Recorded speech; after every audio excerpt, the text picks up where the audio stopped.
All right, first video coming from one of the neighborhoods right here in Manhattan Beach. And I did see a house for sale somewhere down this street, so we'll be bound to at least see at least one listing here and see how outrageous it is. And speaking of how outrageous it is, here's some real estate stories for all you housing bulls out there, that home prices are peaking, okay? Now, I think you can have different interpretations of what this means, but they're talking about how home prices are peaking in 50 of the largest metros across the United States.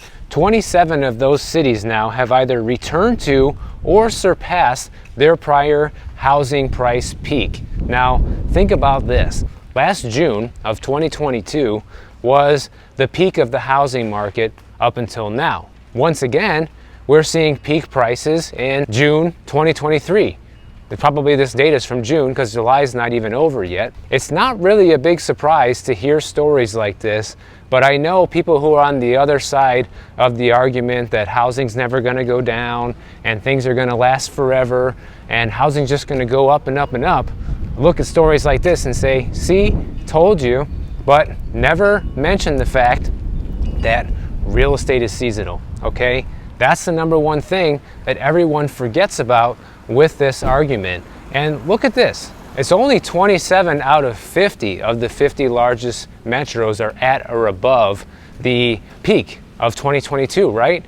So what does that mean? It also means that 23 of them are below last year's peak. That's almost half, guys. And we already saw home prices, according to Redfin, dip close to 12% in just a 7-month period from last summer all the way until January of 2023. And that's probably the biggest drop ever recorded in such a short period of time. So those drops and now this swing back up, talking about how prices are back up in some of these areas. And so this data comes from Black Knight. And now what they're saying is all these price cool downs that we've been seeing has just been a minor correction to the housing market, which I'm not on board with that yet. I don't believe that. It's possible that could be true because I'm always here on the channel presenting the latest data, and I'm giving you guys data that doesn't fit with my so-called narrative, right? Because people think that I'm just all about the housing crash and blah, blah, blah, blah, blah, blah, blah. But I'm giving it to you straight. I'm letting you know that prices are at or above where they were a year ago. Only about half of the metros. The other half of the metros, they're not. And that's always the side of the argument I like to point out to people. And it's not because of anything other than the fact that I don't want to see people buy a house right now and get burned, and a year or two from now, if we hit a major recession and the economy goes in the toilet, because we talked the other day about the consequences of what that can be when you go underwater on your mortgage. Now, this house is a rental, but I cannot find any information about it anywhere online for the actual listing price, not even on the real estate agent's own website, which is kind of weird. But based on what I've seen in the area, it's probably listed somewhere between $5,000–$6,000 a month. That seems to be the going rate for a house of this size. And to be honest, it's kind of interesting because you cannot rent a house in Miami for anywhere near this price, being that close to the beach. And I find it funny that in some areas and some values now in California are actually becoming cheaper than living by the beach in Miami. Here's a couple other interesting things about this house.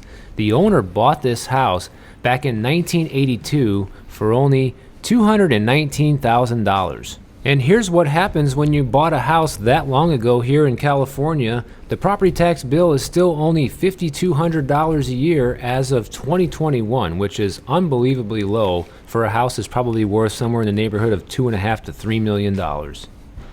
Now, Black Knight is obviously on the housing bull argument side of things because they're saying that the housing market went up 5 consecutive months in a row this year in 2023, and it was enough to erase all of the downturn that we saw at the end of last year.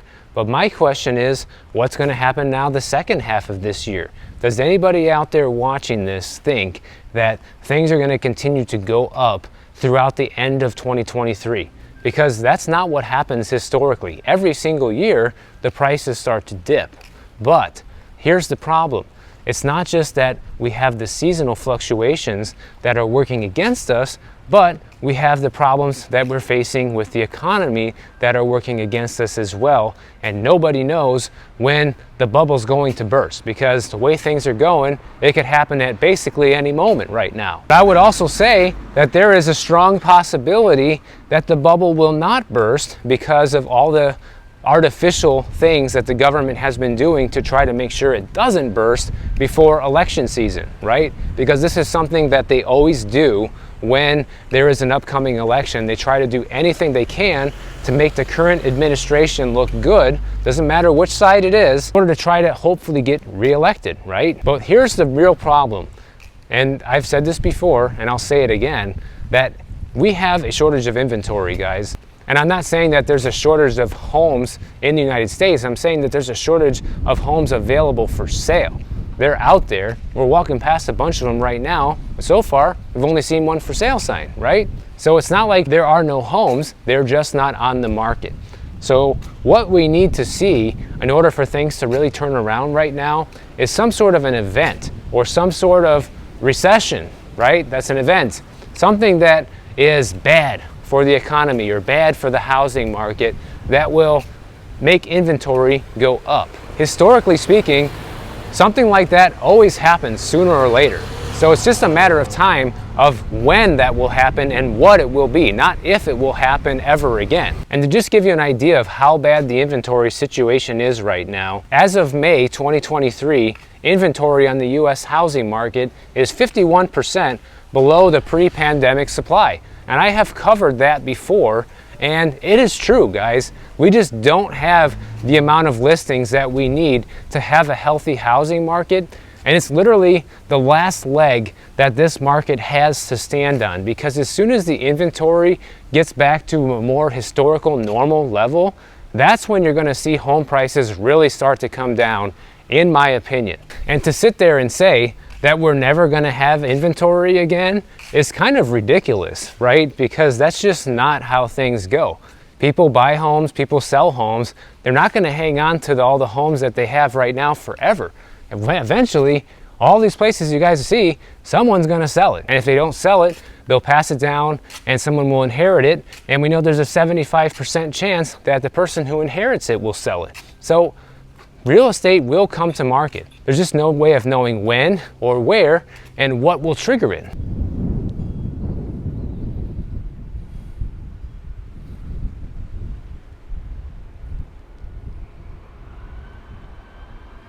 And here's my problem when I hear stories like this, is that it encourages people to go out and buy in a situation like this, having no idea of what's going to come next, you know? Like, I think when you're gonna buy a home, it's gonna be the biggest purchase you've ever made in your whole life, you need to be skeptical. You need to be cautious, because right now the market conditions are just downright scary, you know? All we need to see is inventory to double, and home prices will likely fall 10% practically overnight, maybe even more, okay? And possibly will continue to go down if the inventory level goes up. Because here's what everyone needs to realize. In an event where inventory starts to go up, what's happening? What might be causing inventory to go up? Well, a lot of people are waiting for interest rates to go down, right? Well, let's think about that for a minute. If interest rates go down, then that means that the Fed is making a pivot. And why would the Fed make a pivot, especially when they're trying to get inflation under control? Well, the only reason they would pivot is because things are not good. And if things are not good, then likely we're seeing an uptick in unemployment, likely we're seeing an uptick of less hiring, less new jobs being created, and basically a recessionary environment. And to buy going into that is where most people go wrong and most people get in trouble. And I think if you're on the fence about this right now, you need to be looking at, you know, the cost to buy versus rent where you live and see what is the difference. Now, obviously, there are more things that contribute to people making a decision whether or not they want to buy or rent. But in general, if the cost is 30-40% higher to buy, what is the incentive to do it right now? Unless you really need the house for whatever reason, taxes, you know, starting a family, fine, there's always going to be someone that has a reason, right? But if you're not one of those people and you're just on the fence of which one I should do and the cost difference is great, I think the choice is pretty obvious right now. And all we got to do is look at places like Toronto, Canada right now that are experiencing kind of a more extreme version of this same story right now. In fact, the home prices in Toronto started going back up during this spring and summer selling season, just like we saw here in the United States. It's something that happens every year, seasonal trend, okay? However, it's already starting to run out of steam because the season for that is over. And people there are starting to get worried now because as of the June data, sales are down month over month in Toronto. And that's at a time when they should be up, guys. That's supposed to be one of the busiest months of the entire housing market. It's supposed to be up, instead it's down. And guess what? At the same time, new listings over there jumped to its highest levels in a year. So you have a recipe for disaster when you have home sales declining and at the same time inventory going up. What is that going to do? It's going to push the prices down. And I think we are going to experience the same thing here in the US, and maybe not on as much of a scale as Toronto because the real estate there is so grossly overvalued, kind of like this area that we're walking through, but we could see a version of that for ourselves. And apparently, the number one reason that this is happening in Toronto is because the Bank of Canada took a pause, just like the Fed did here, and then they went back and just did another interest rate hike recently, which is supposedly the number one reason for this decline in sales, because the interest rates are making the payments unaffordable, because a lot of people in Canada also have 3-year mortgages where they have to refinance every few years. So at these rates, people can't afford it. So that also helps increase new listings, which is one problem that we largely don't have here in the US. This really only affects people who decide to get adjustable rate mortgages. And I'm gonna talk a little bit more about that again later this week because there's some news on that. And of course the real estate board over there is saying, well, this isn't a big deal because we're talking the median home price in Toronto went from $1,182,000 to $1,010,000. So yeah, it's still extremely expensive, but you're talking $170,000 loss, guys. And imagine somebody who bought last year at those prices, you know, losing $170,000 in equity is a big deal. So that's who I'm talking to when I'm telling people to be cautious. I'm not saying you should never buy. I'm not saying the housing market's going to explode and the economy is going to get destroyed. I'm just trying to make sure that you understand what the consequences could be if you were to buy right now, because we're basically running on quicksand at the moment. And just like the Fed here in the US, the Bank of Canada is now seriously considering another rate hike in July to get inflation under control. And now they're starting to say that if this happens, that this is definitely going to be putting some further downward pressure on prices in Toronto. And this is why I'm just saying that I don't agree with the housing bulls argument, guys, because the only thing right now that is driving all of this is low inventory, right? But since we know that inventory won't remain low forever, eventually these trends are going to reverse, okay? That's just what's going to happen. It happens every single real estate cycle, and the only thing that we don't know is we don't know when it's going to happen. And really, to sum all this up, one of the main concerns about why all this is such a big deal and why an impending recession and home prices going down is a big deal is because, take a look at this, guys. U.S. mortgage insurers, they are the association of the nation's leading private mortgage insurance companies, okay? And they released an annual report this week on how many people have to pay PMI, or private mortgage insurance, with their loan. And what this is if you put less than 20% down payment on your loan, then you have to pay PMI, unless you get one of these crazy 1% down loans with Rocket Mortgage and have no PMI and don't have anything invested in the property, then you're basically getting a free house. But if that's not you, and you're getting a more conventional loan, and you put less than 20% down, you will have what's called a PMI payment. Once your property reaches 20% in equity, you can request that the PMI payments drop off, and it will make your monthly payments a little bit cheaper. And basically what this is it's a hedge for the lender. It's an insurance policy in case you default, because it's a fact that people who put lower down payments when purchasing real estate have higher default levels than people who put more than 20% down payment. And to just give you a scale of how many people take advantage of this, in 2022, 1 million additional people were able to buy homes because of PMI. If PMI didn't exist, those 1 million people would be people that'd be sitting on the sidelines in the housing market right now, waiting to save up a 20% down payment. But because PMI exists, those million people were able to get into a loan at a lower down payment, under 20%. Now here's some interesting data on this. Here's the top 5 states for private mortgage insurance. In 2022, Texas had 99,925 people, or 62% of borrowers, utilize PMI. In Florida, it was 57% borrowers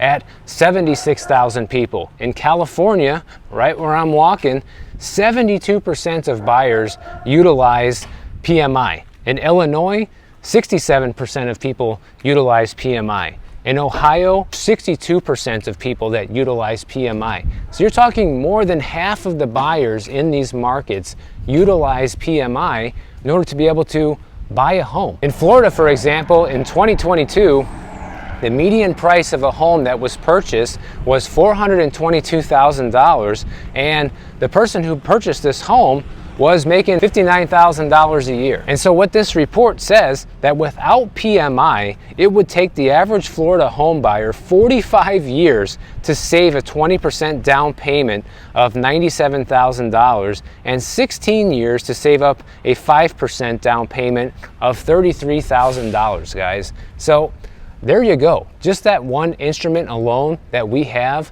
helps prop up the housing market, helps more buyers get in there, but it also shows you just how many buyers are vulnerable to a downturn in prices, okay? Because like we talked about in the video the other day about what happens to people when they go underwater on their mortgage, you could potentially see millions of people in this situation if prices fall just 10% from where they are at right now, okay? And if just a fraction of those people end up losing a job or become unemployed and cannot meet their mortgage expenses each month, guess what they're gonna do? They're gonna list that house for sale, and when there's an avalanche of inventory for sale on the market all at once, that's what puts huge amount of downward pressure on prices, especially because at that same moment, because things aren't going well, you have a lack of buyers. Because those sellers are experiencing financial hardship, there's a good chance that a lot of buyers out there are too. Even though the housing market doesn't come crashing down overnight, it never has and it probably never will, it doesn't mean that the dynamics that change the direction of the housing market can change pretty rapidly. And here's what they say, the U.S. mortgage insurance company. They say access to affordable and sustainable mortgage financing is vital as potential home buyers contend with higher interest rates, elevated home prices, and constrained inventory in many markets. So in other words, what this means is if it wasn't for PMI, practically no one would be able to buy a house. In fact, more than 60% of all buyers would be completely out of the market right now. They wouldn't be able to buy, wouldn't be possible. So if you think demand and mortgage applications are low now, what would that look like if there was no PMI?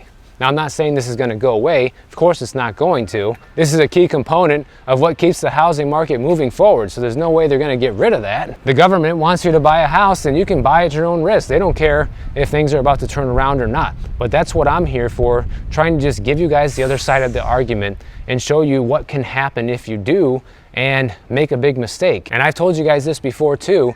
One of the best things you can do is just put a larger down payment, and that will be your insurance. You won't have a PMI payment. If you can put more than 20% down, or at least 20% down on your property, you can ensure you won't have a PMI payment, and you can ensure that you can survive a downturn if prices were to go down 10-15% and still have some equity in the house. So I only saw 2 listings on this walk, and both of them happen to be rentals, and both of them are completely MIA online. So unless you happen to drive by these listings and call the real estate agent, you won't even know these listings exist. Do they actually want to rent them?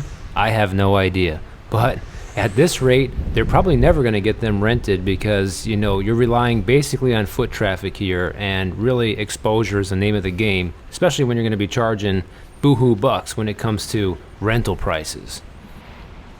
One thing I think is really cool about this area that's so different than being in Miami is that there are no high rises. Of course, the houses are very dense. All these houses are like San Francisco. They're just built practically right on top of each other here, but there's no high rises. And I just love that everybody has their own little house in this area. And I think it's just the coolest thing, you know? Now here's the last couple of stats I'm gonna leave you with.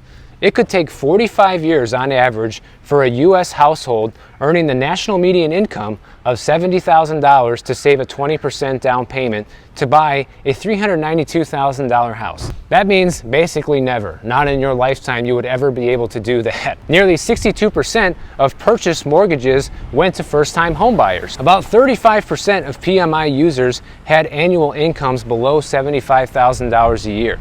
The average loan amount purchased or refinanced with PMI was $341,000. And to give you a scale of how much PMI helps buyers, it's estimated that the PMI industry has supported about $402 billion worth in mortgage originations in 2022. 97% of mortgages were purchase loans, resulting in nearly $1.5 trillion in outstanding mortgages with active PMI coverage at the end of the year. When you look at the stimulus programs that the government puts into place and combine it with the fact that things like PMI exist, you have a massive amount of stimulus towards the housing market that helps keep things fueled and keep things going, even when people really technically can't afford it. Now, last couple of things I want to mention real quick is one of my subscribers, John, he lives in Phoenix. He reached out to me. He was super kind, offered to show me around the area, and sorry, John, I wasn't able to see you while I was there. I didn't even spend a full 24 hours